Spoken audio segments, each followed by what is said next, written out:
Hey guys, I am out and about in Chengdu, China, or Oot and a Boot as we say in Canada. And I've got my mask on today. The air quality is kind of crappy. So I wanted to talk to you guys today about air pollution in Chengdu, how it compares to other places in China, and what you can do to combat it. So when I started considering moving to Chengdu, my very first question was, how bad is the pollution there? So I actually contacted Trevor James, who has a YouTube channel that probably many of you have seen. I think he's like over a million subscribers now. Back then, I think he was like 20,000 or something. So he probably had a lot more time on his hands.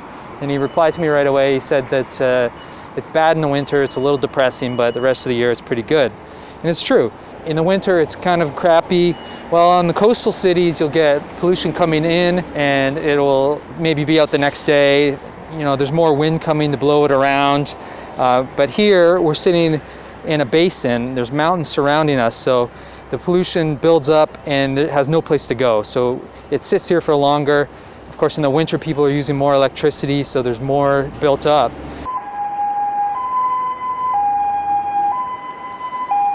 You can see behind me, somebody is going to the hospital because of the air pollution. That's not true. I just made that up. But pollution here is definitely getting worse. There's more industry coming in. Half the amount of the Fortune 500 companies in the world have branches here. And they're manufacturing iPads, they're manufacturing cars, all kinds of stuff. And as that grows, the pollution grows. As we get more cars on the road, the pollution grows. Right now, out of every Chinese city, Chengdu is number 2 when it comes to the amount of cars on the road. They have over 2 million cars on the road in Chengdu. And more people. People are coming to the city, the population is growing and growing. So as the population grows, that means more expansion. These buildings behind me, they weren't even here like 5 years ago. This whole area is pretty new. More people, more population, more construction work. Construction's giving off pollution. They're expanding the subway system. And all these construction projects that are happening, they're difficult to measure the amount of pollution that they're giving off. You can take readings from a factory. You can get pretty accurate readings. This factory is giving off this much pollution per day, but a construction project, you just can't tell. You just can't measure it.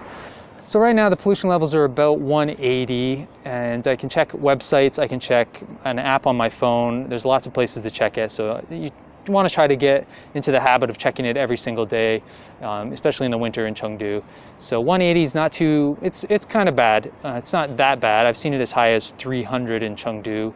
They say that it should be below 50, between 50 and 150, elderly, children, and people with respiratory problems. They could get sick, they could have extra phlegm, whatever it is. And then above 150, anybody could feel the effects of it. So I always put it on if it's above 150, at least I try to. And this is like a couple bucks for a pack of 5, I think. You want to make sure you get the one that filters out the PM 2.5. It just means the particles are really small so they can get deeper into your body. So that's important. And then there's like N95. That means 95% of the particles will be filtered. So N95 is generally good enough. You can get better ones than this, but I think this is all you really need. Some people want to tie a scarf around their face or something. That's not going to help. You got to make sure you get like the medical kind of masks. Now, if you're paying close attention, you'll notice that not a lot of Chinese people are wearing masks.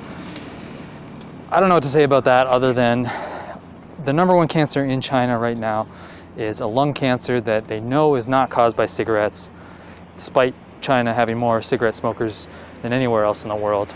So what does that tell you? I mean, they haven't said that it's from the pollution, but you might as well put the mask on. What is this awful noise? I'm sitting here delaying my shooting because these guys are making so much noise, but it's a perfect example of the things we have to do in China because of the pollution. These guys are literally spraying down the trees. They're washing down the sidewalk, they're washing down the road. The road gets washed along here at least twice a day, but they also wash the trees because they will die if they're covered in pollution.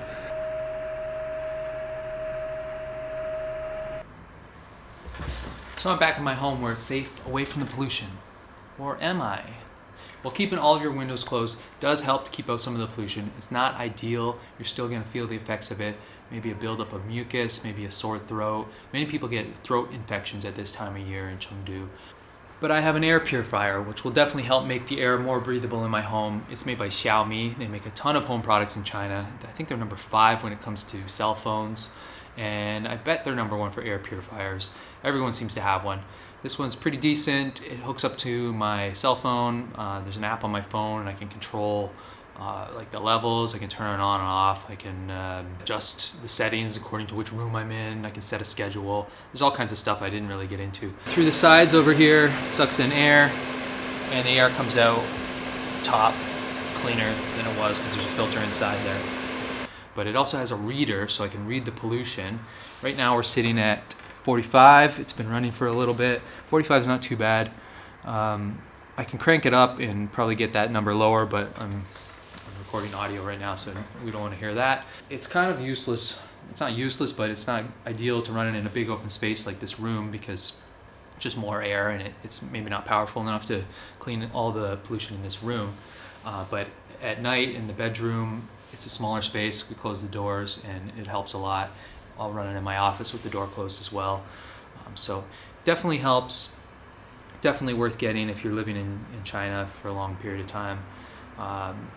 And it's light. I can move it around easily. I think it was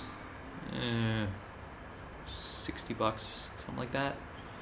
I can't remember. Where are we at? 42. And dropping, maybe? Maybe not.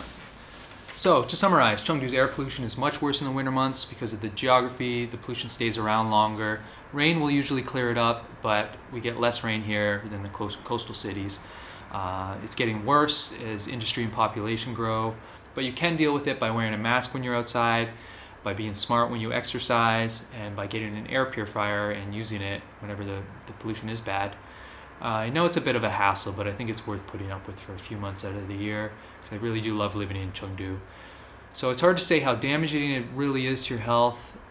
Some people say that it's like smoking a couple cigarettes a day on bad pollution days.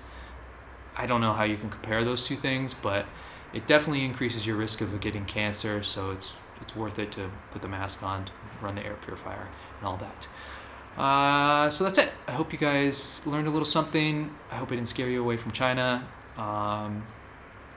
Please subscribe below.